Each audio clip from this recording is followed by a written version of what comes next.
महाज्योति को याद करो हे योगी बड़े प्यार से।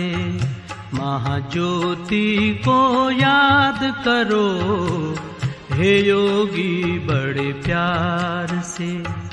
बन के फरिश्ता उड़ चलो,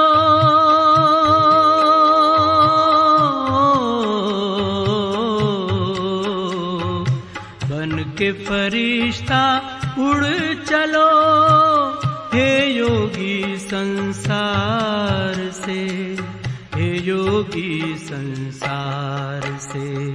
महाज्योति को याद करो हे योगी बड़े प्यार से। ओम शांति। अव्यक्त बाप दादा के 5/12/94 के महावाक्य। बेहद की वैराग वृत्ति। आज स्नेह के सागर बाप अपने स्नेह में समाये हुए स्नेही बच्चों को देख रहे हैं।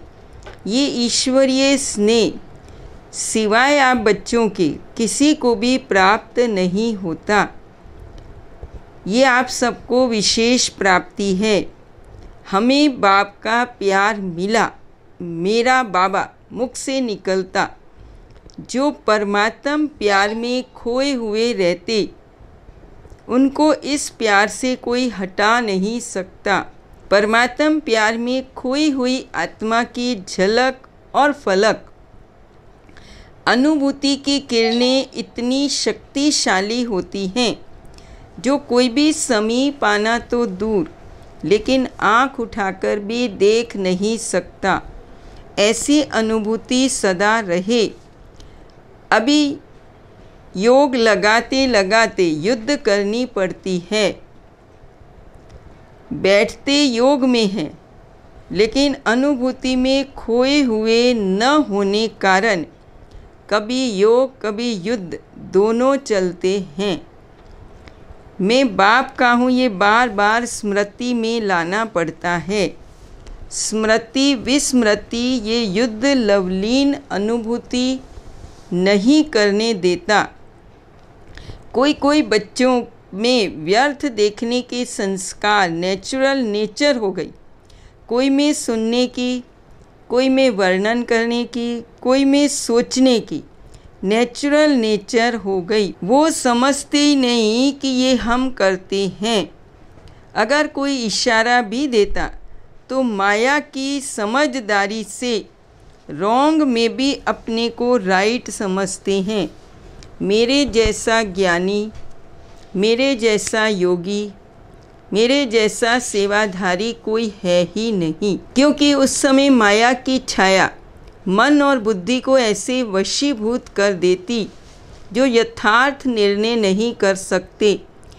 मायावी योगी व मायावी ज्ञानी समझदार ईश्वरीय समझ से किनारा करा देती। माया की समझदारी भी कम नहीं है। माया से योग लगाने वाले भी अचल अटल योगी हैं। बाप दादा सदा बच्चों को कहते, प्राप्तियों की अनुभूति के सागर में समाये रहो। सागर समान बेहद के प्राप्ति स्वरूप बन कर्म में आना। बेहद का वैराग वर्णन भी करते हो। यथार्थ वैराग वृत्ति का सहज अर्थ, चाहे आत्माओं के संपर्क में आए, चाहे साधनों के संबंध में आए, चाहे सेवा के चांस में चांसलर बनने का भाग्य मिले, लेकिन सर्व के संबंध संपर्क में जितना न्यारा उतना प्यारा, इसका बैलेंस रहे। प्यारापन का अर्थ है निमित्त भाव, निर्माण भाव, लेकिन इसके बदले मेरेपन का भान आ जाता।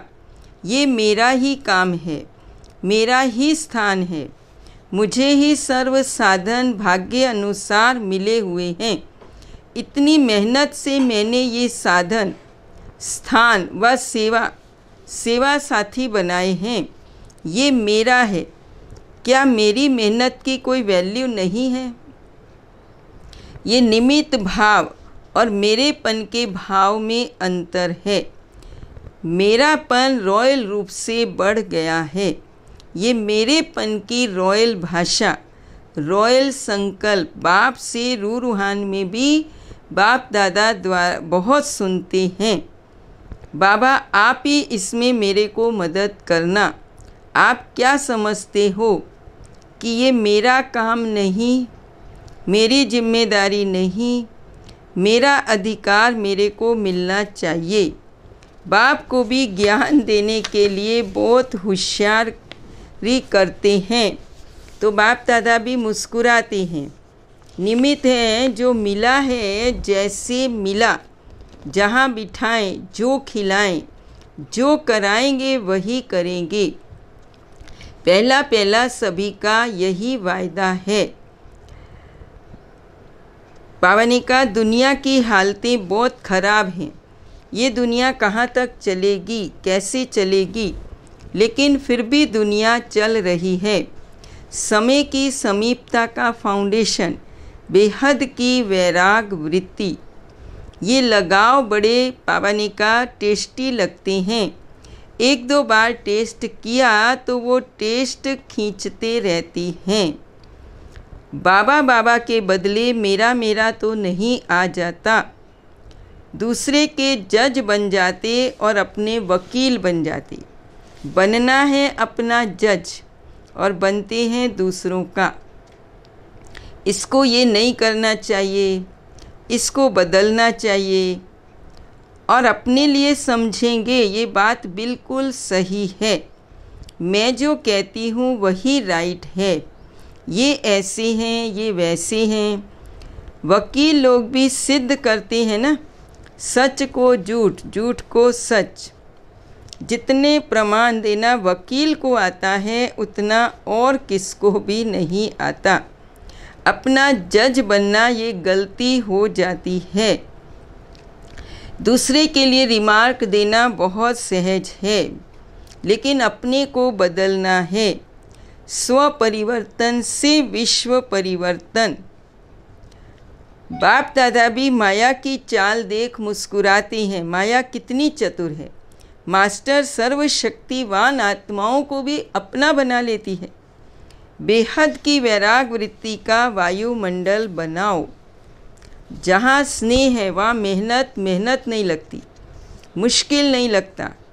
ये 3 पैर के बजाय 2 पैर पृथ्वी भी मिले तो क्या लगता है। सतयुग के पलंगों से तो श्रेष्ठ है ना बाबा कहती। आपको सोने के लिए 3 पैर नहीं तो 2 पैर तो मिलता है। भक्ति मार्ग में तो सिर्फ पाँव रखने के लिए इतनी मेहनत करते हैं। आपने तो मांगा था चरणों में जगह दे दो, लेकिन बाप ने चरणों की बजाय पटरानी बना दिया। तो ऐसे बाबा ने कहा एवर रेडी रहना चाहिए। सबको अमृत वेले दिल खुश मिठाई तो मिलती ही है, और सारा दिन खुशी की खुराक भी मिलती है पावानी का। और आपके वाइब्रेशन से पावानी का वायुमंडल भी बदल जाता है। वैसे भी जब कोई विघ्न आता है तो अखंड योग रखते हैं, उसका वायुमंडल पर प्रभाव पड़ता है। और पावानी का दुनिया वाले तो कहते रिचेस्ट इन दी वर्ल्ड, लेकिन आप सभी हैं रिचेस्ट इन कल्पा। सभी निश्चय और नशे से कहते हमारा ये खजाना अनेक जन्म साथ रहेगा, गारंटी है। बाप दादा अपने शाहन के भी शाह, राजाओं के भी राजा बच्चों को देख रहे हैं। आपकी कमाई व जमा खाता बढ़ने का सबसे सहज साधन बिंदी लगाते जाओ और बढ़ाते जाओ। आप भी बिंदी, बाप भी बिंदी, ड्रामा में भी बीती को बिंदी लगाना, कमाई का आधार बिंदी लगाना, और कोई मात्रा है ही नहीं। क्यों, क्या, कैसे, ये क्वेश्चन मार्क की मात्रा, आश्चर्य की मात्रा किसी की आवश्यकता नहीं, क्योंकि मास्टर नॉलेजफुल बन गए।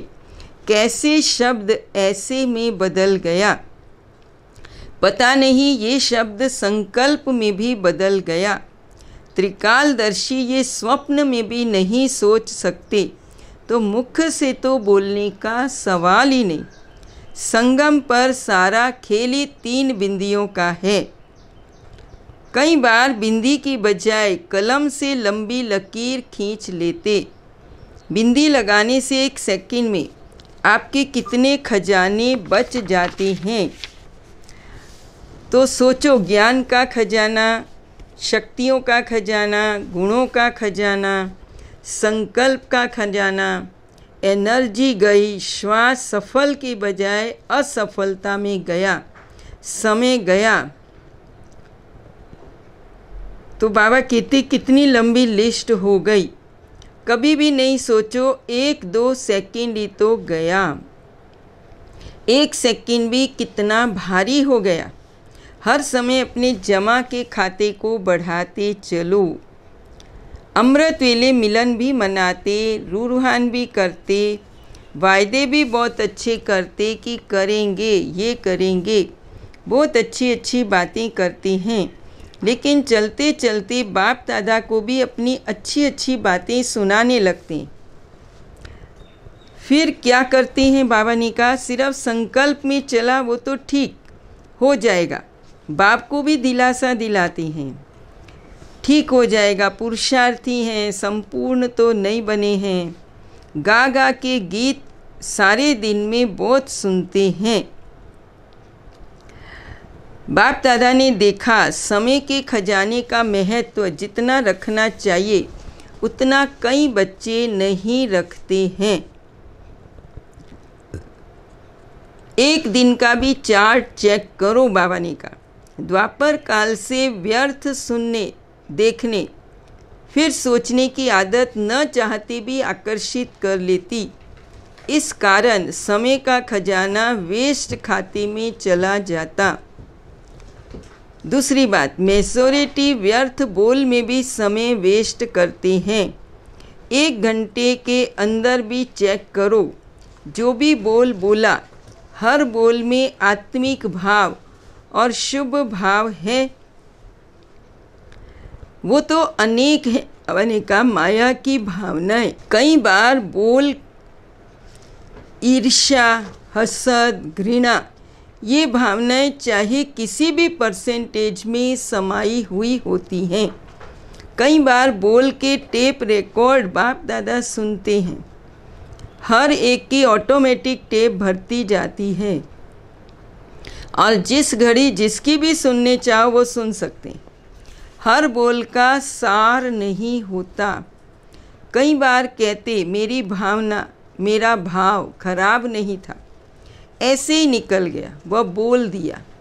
लेकिन जिस बोल में आत्मिक भाव, शुभ भावना नहीं, वो किस खाते में गया, बाबा ने कहा। इसलिए बोल को भी चेक करो। बोल में भी गंवाने का खाता ज़्यादा होता है। ऐसे ही बोल दिया, ये भाषा बदली करो। समर्थ बोल का अर्थ, जिस बोल में किसी आत्मा को प्राप्ति का भाव व सार समाया हो। पहले जन्म से लेकर श्रेष्ठ प्रारब्ध पानी है। तो बाबा ने कहा, बाप दादा सभी के जमा के खाते देखते, दूसरों को समय का महत्व बहुत अच्छा सुनाते, संगम युग की महिमा कितनी अच्छी करते। स्वयं भी सदा समय के महत्व को सामने रखो। समय के पहले अपने श्रेष्ठ भाग्य के आधार से प्राप्तियों का खाता फुल जमा करो। संगम युग के समय की विशेषता, 3 रूप की प्राप्ति। वर्षे के रूप में, पढ़ाई को सोर्स ऑफ इनकम कहते, प्राप्ति के आधार से। तीसरा, वरदान के रूप में। इतने वरदान किसी को भी कभी नहीं मिल सकते। आप तो कहते हो हमारा तो अधिकार है, वर्षे पर भी, पढ़ाई पर भी, वरदान पर भी। बाबा ने कहा छोटी बात नहीं है, बहुत बड़ी है कि बाप मेरा है, सभी फकुर से कहते हो ना, सदा स्मृति में रख कदम उठाओ, इमर्ज रूप में रखो। ब्रह्मा कुमार हैं ही बाबा के, ऐसे नहीं। इमर्ज रूप में मन बुद्धि कर्म में इमर्ज हो। मन में ये संकल्प इमर्ज हो, मैं ये हूँ। बुद्धि में स्मृति स्वरूप हो। कर्म में अधिकारी के निश्चय और नशे से हर कर्म हो। समय प्रकृति और माया विदाई के लिए इंतज़ार कर रही है। आप संपूर्णता की बधाइयाँ मनाओ तो वो विदाई लेकर जाएगी। चेक करो, अगर इस घड़ी भी महाविनाश हो जाए तो अपनी तस्वीर देखो। नॉलेज के आईने में मैं क्या बनूंगा। ब्रह्मा बाप भी आप साथियों के लिए रुके हुए हैं। बाप बच्चों से प्रश्न करते हैं। बच्चे तो बाप से प्रश्न बहुत कर चुके। अभी बाप बच्चों से प्रश्न करते कि डेट फिक्स करो। तो बाबा कहती, सदा भरपूर, सदा कमाने वाले। ओम शांति, ओम शांति, ओम शांति।